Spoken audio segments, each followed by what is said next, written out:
بسم الله الرحمن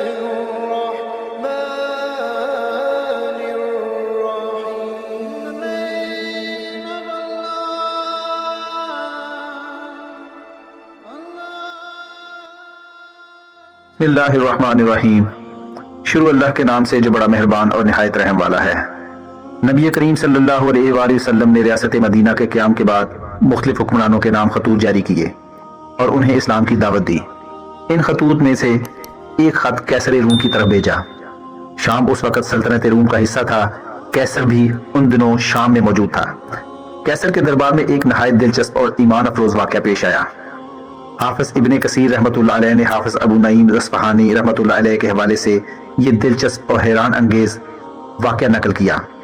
وہ لکھتے ہیں کہ جب حضور پاک صلی اللہ علیہ وآلہ وسلم نے دہیہ کلبی رضی اللہ تعالیٰ عنہ کو شاہ روم ہرکل کی طرف اپنا سفیر بنا کر بھیجا تو اس موقع پر شاہ روم نے شام میں آئے ہوئے تاجر ابو سفیان اور ان کے ساتھیوں کو اپنے دربار میں طلب کر کے ان سے وہ مشہور سوالات کیے جو صحیح بخاری اور صحیح مسلم کی روایات میں موجود ہیں.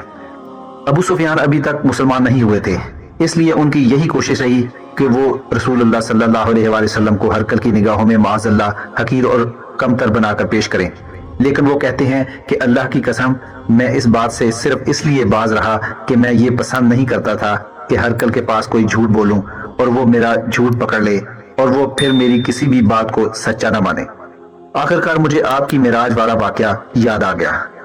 اب میں خوش تھا کہ جیسے ہی یہ بات ہرکل کو بیان کروں گا وہ ضرور یہ یقین کر لے گا کہ رسول اللہ صلی اللہ علیہ وآلہ وسلم معاذ اللہ جھوٹ بولتے ہیں.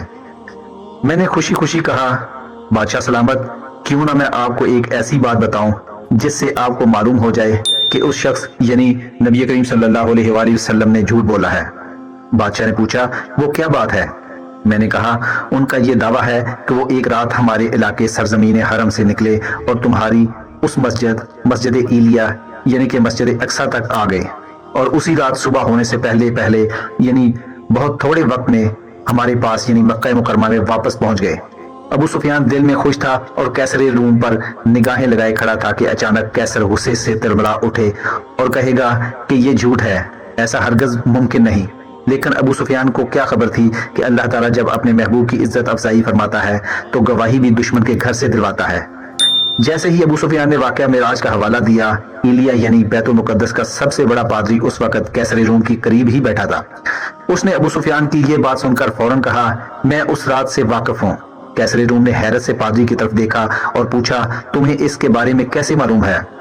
اس نے کہا میری عادت یہ تھی کہ میں رات کو سونے سے پہلے مسجد اقصی کے سارے دروازے بند کر کے سویا کرتا تھا. اس رات میں نے سارے دروازے بند کر دیے مگر ایک دروازہ مجھ سے بند نہ ہو سکا. میں نے اپنے کارندوں سے اور جو دیگر لوگ میرے پاس موجود تھے سب سے مجموعی طور پر مدد طلب کی مگر سب مل کر بھی اس دروازے کو ہلا بھی نہ سکے.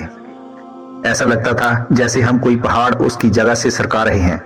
میں نے ترخانوں کو بلایا، انہوں نے اس دروازے کا معائنہ کر کے بتایا کہ اس پر تو چوکھٹ اور عمارت کا بوجھ پڑ گیا ہے، ہم اسے صبح ہونے سے پہلے نہیں ہلا سکتے. ہم صبح دیکھیں گے کہ یہ بوجھ کہاں سے آ پڑا. میں واپس آ گیا، دونوں دروازے کھلے ہی رہنے دیے. صبح ہوئی، میں ان دروازوں کے پاس گیا. کیا دیکھتا ہوں کہ مسجد کے ایک کونے میں پڑے ہوئے پتھر میں ایک سوراخ موجود ہے اور اس میں جانور کو باندھنے کا نشان بھی موجود ہے.